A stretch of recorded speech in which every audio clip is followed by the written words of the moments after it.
Vinod drawing room में बैठकर TV देख रहा था। मनीषा और सरला देवी दोनों किचन में थे। मनीषा बर्तन मांज रही थी। सरला देवी सुबह के नाश्ते की तैयारी में लगी थी। 9 साल की पिंकी स्कूल जाने की तैयारी कर रही थी। विनोद ने ड्राइंग रूम में ही ऊंची आवाज़ में कहा, मनीषा तुम्हारा पगार आ गया है? अगर आ गया है तो इस महीने की ईएमआई तुम भर देना। मेरी सैलरी आने को भी वक्त लगेगा। मनीषा ने किचन से ही सहमत जताई। जी जरूर भर दूंगी। इस बातचीत से पिंकी के कान खड़े हो गए, क्योंकि कल ही तो इसको उसके स्कूल में सैलरी के बारे में सबको समझाया गया था, जिसमें बताया गया था कि हर काम के लिए एक निश्चित रकम मिलती है, जिसे सैलरी कहते हैं। इस बात की याद आते ही वो तुरंत किचन में दौड़ी। उसको ऐसे अचानक दौड़ते देख विनोद भी उसके पीछे पीछे गया। पिंकी ने अपनी दादी के पास जाकर उनसे पूछा, दादी आपको सैलरी नहीं मिलती है क्या? विनोद और मनीषा एक दूसरे की तरफ देखकर मंद मंद मुस्काए। सरला देवी ने पिंकी को समझाते हुए कहा, बच्चा तुम्हारे मम्मी पापा ऑफिस जाते हैं, इसलिए उन्हें सैलरी मिलती है। मैं तो घर पर ही रहती हूँ ना, इसलिए मुझे सैलरी नहीं मिलती। पिंकी को ये बात कुछ समझ नहीं आई, तो वह बोली, दादी आप भी तो कितना सारा काम करती हैं।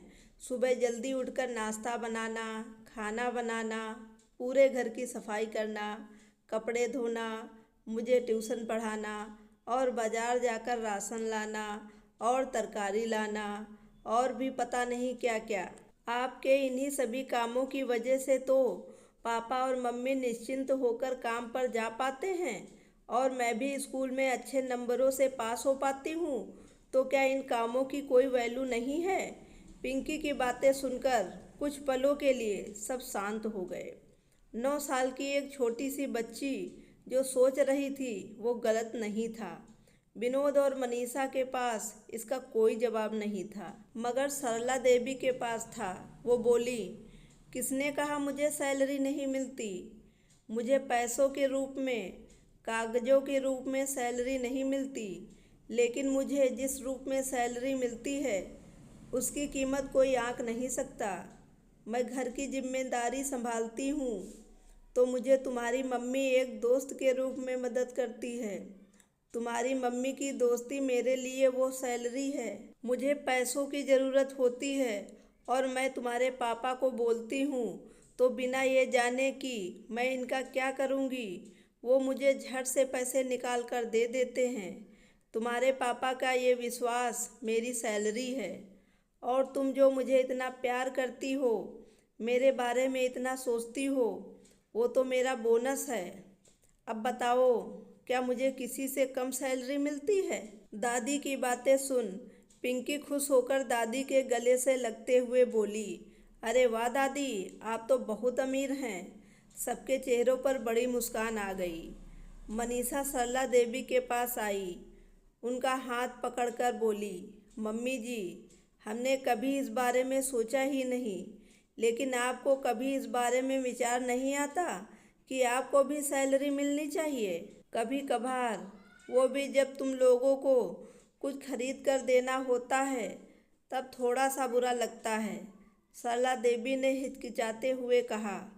पिंकी बीच में ही बोल पड़ी, तभी तो मैं आपसे कह रही थी दादी, आप ट्यूशन शुरू कर दीजिए। विनोद और मनीषा सरला देवी की तरफ देखने लगे। ये क्या माजरा है मम्मी? विनोद ने पूछा। अरे कुछ नहीं बेटा, ये पिंकी तो बस बातें बनाती है। सरला देवी ने बात को टालने की कोशिश की। नहीं पापा, मैं आपको पूरी बात बताती हूँ। मेरी फ्रेंड रिंकू है ना, उसकी मम्मी एक बार मुझसे पूछ रही थी कि तुम हमेशा क्लास में अव्वल आती हो, हर विषय में अच्छे मार्क्स लाती हो, तुम कौन सी ट्यूशन क्लास से ट्यूशन लेती हो, मुझे भी बताओ ताकि रिंकू को भी वहीं भेज सकूं। जब मैंने उनसे कहा कि मुझे तो मेरी दादी ही पढ़ाती हैं तो उन्हें बहुत आश्चर्य हुआ। फिर अगले दिन तो वो हमारे घर ही आ गई थी और दादी से मिलकर उन्हें रिंकू और उसके साथ 3-4 और बच्चों को ट्यूशन के लिए कह रही थी, लेकिन दादी ने मना कर दिया। दादी हाँ भी कैसे करती, उनके पास दिन भर इतना सारा काम जो रहता है। पिंकी ने सारी बात खुलकर कही। विनोद बोला, अरे माँ, आपको ट्यूशन पढ़ाना चाहिए। ये बात तो पक्की है कि आप पढ़ाती बहुत अच्छा हैं। देखिए, मुझे भी तो आपने ही पढ़ाया था, उसी की बदौलत मैं इतनी अच्छी नौकरी पर हूँ आज। और रही बात घर के कामों की, तो हम उसके लिए एक कामवाली रख देंगे। आप अपना वक्त ट्यूशन पढ़ाने के लिए दीजिए। सरला देवी ने थोड़ी आनाकानी की, लेकिन बेटा बहू और पोती ने मिलकर उन्हें आखिरकार ट्यूशन चलाने के लिए मना ही लिया। 1 महीना बीत गया। सरला देवी ने उनके बहू बेटे और पोती को एक अच्छे रेस्टोरेंट में अपने पैसों से खाना खिलाया।